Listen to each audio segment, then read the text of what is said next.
Assalamualaikum warahmatullahi wabarakatuh.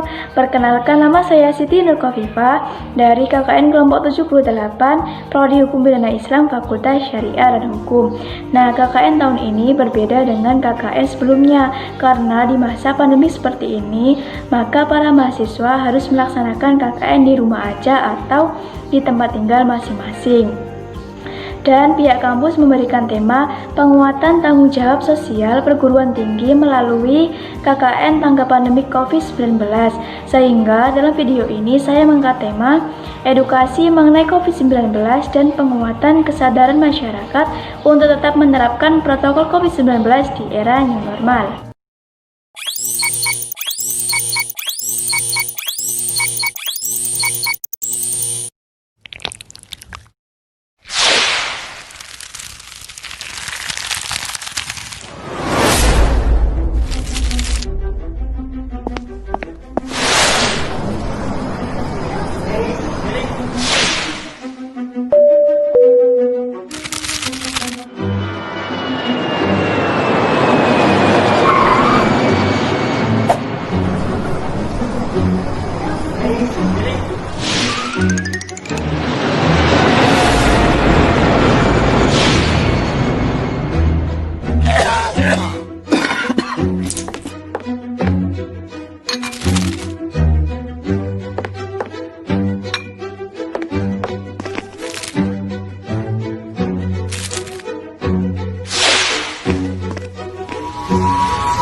Di sini saya akan sharing sedikit tentang COVID-19 atau COVID-19, yaitu corona. Corona adalah virus yang berasal dari hewan yang pertama kali menyebar di Wuhan, Cina.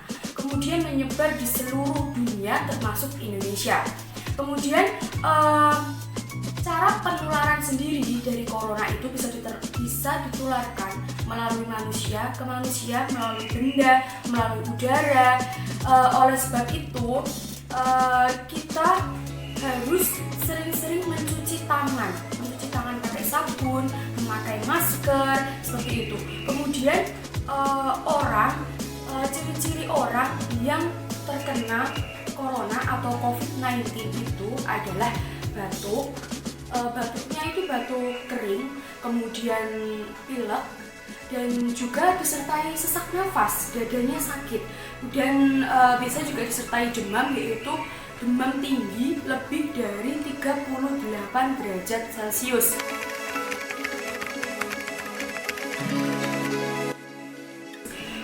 Kemudian cara pencegahan dari corona sendiri yaitu seperti sering-sering cuci tangan memakai sabun, menggunakan hand sanitizer, dan juga memakai masker seperti protokol yang sudah diterapkan oleh pemerintahan Indonesia. Dan seperti saat ini yaitu sudah diberlakukan new normal, jadi harus mengikuti protokol-protokol yang sudah ditetapkan oleh pemerintah seperti jaga jarak, kemudian memakai masker, wajib memakai masker, dan harus sering-sering mencuci tangan pakai sabun. Dan sebagai seorang muslim, kalau mau sholat di masjid membawa sajadah sendiri, dan juga jangan lupa mengkonsumsi vitamin C dan selalu membawa hand sanitizer.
Jika kita ingat kembali bahwa di Indonesia sendiri, kasus pasien dengan COVID-19 terjadi pertama kali di Jakarta. Kemudian, Presiden Indonesia mengumumkan secara resmi pada tanggal 2 Maret 2020. Dan pemerintah Indonesia secara resmi menetapkan wabah virus corona atau COVID-19 sebagai bencana nasional melalui keputusan Presiden nomor 12 tahun 2020 tentang penetapan bencana non-alam penyebaran COVID-19 sebagai bencana nasional. Setelah diumumkan kasus pertama COVID-19 pada tanggal 2 Maret 2020 lalu, proses penyebaran COVID-19 ini terjadi begitu cepat dan semakin cepat. Hingga sampai tanggal 30 Juni 2020, total kasus positif akibat wabah ini yaitu 56.385. Sejumlah kebijakan telah dilakukan pemerintah untuk menyelesaikan pandemi ini, yaitu PSBB, restrukturisasi ekonomi, social distancing, dan yang baru-baru ini yaitu new normal. New normal adalah hidup yang mengedepankan pola hidup sehat dan bersih atau PHBS.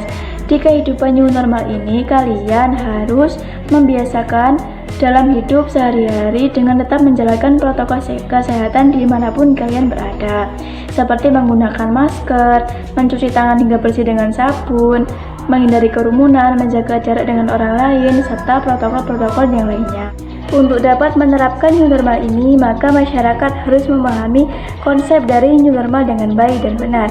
Dan peran pemerintah Indonesia dapat mensosialisasikan seperti apa konsep dari new normal itu sendiri. Selain itu, masyarakat juga harus meningkatkan kesadarannya untuk tetap menerapkan protokol COVID-19 di kehidupan sehari-hari. Mengapa? Karena apabila masyarakat sudah memahami konsep dari new normal, tetapi masyarakat memiliki tingkat kesadarannya rendah, tidak mau menerapkan protokol COVID-19, maka penyebaran COVID-19 ini akan terus meningkat. Oleh karena itu, memahami konsep dari new normal dan meningkatkan kesadaran masyarakat untuk tetap menerapkan protokol COVID-19 sangat penting agar dapat memutus mata rantai penyebaran COVID-19 ini. Nah, saya akan memberikan salah satu contoh kasus akibat tidak menerapkan protokol COVID-19. Dalam hal ini yaitu protokol pengurusan jenazah. Kasus ini saya ambil dari salah satu media berita yaitu CNN Indonesia. Berikut beritanya. 15 warga Sidoarjo positif usai nekat buka peti jenazah corona. Surabaya, CNN Indonesia. Sebanyak 15 warga Dusun Jati, Waru Sidoarjo, Jawa Timur dikabarkan terinfeksi virus corona atau COVID-19 usai teledor membuka peti dan memandikan jenazah pasien positif COVID-19. Hal itu dibenarkan oleh pelaksana tugas Bupati Sidoarjo Nur Ahmad Syaifuddin. Ia menyebutkan peristiwa itu bermula saat ada warga setempat meninggal dunia sekitar 2 pekan lalu. Lantaran meninggal karena infeksi corona, pihak rumah sakit menangani jenazah pasien itu sesuai SOP COVID-19. Namun, sebelum dimakamkan, jenazah rupanya dibawa terlebih dulu oleh warga sekitar ke rumah duka. Akibat peristiwa itu, sebanyak 15 orang warga dusun dinyatakan positif terinfeksi virus corona. Mereka kini masuk ke dalam klaster yang tertular pasien meninggal. Nah, itulah akibat tidak menerapkan protokol COVID-19 dalam hal pengurusan jenazah. Nah, kalian yakin masih tidak mau menerapkan protokol COVID-19 apabila sudah mengetahui akibatnya? Oh no! Nah, pada dasarnya menerapkan protokol COVID-19 ini merupakan salah satu kunci utama mencegah penyebaran atau penularan wabah COVID-19 ini. Tidak hanya protokol pengurusan jenazah saja, tetapi juga protokol-protokol COVID-19 lainnya. Kemudian, apabila ada masyarakat dengan tingkat kesadarannya rendah, tidak mau menerapkan protokol COVID-19, maka dapat diterapkan sanksi. Sanksi tersebut dapat berupa sanksi teguran lisan, teguran tertulis, ataupun denda. Biasanya, ketentuan mengenai sanksi tergantung pada daerahnya masing-masing. Dengan adanya video ini, saya berharap masyarakat Indonesia, khususnya masyarakat Desa Ngologunung, Kecamatan Bubulan, dapat mengetahui seperti apa COVID-19 itu dan dapat meningkatkan kesadarannya untuk tetap menerapkan protokol COVID-19 di era new normal. Mari bersama lawan COVID-19, stay safe, stay healthy, dan tetap di rumah aja jika tidak berkepentingan untuk keluar rumah. Demikian yang dapat saya sampaikan. Semoga bermanfaat. Wassalamualaikum warahmatullahi wabarakatuh. Dadah.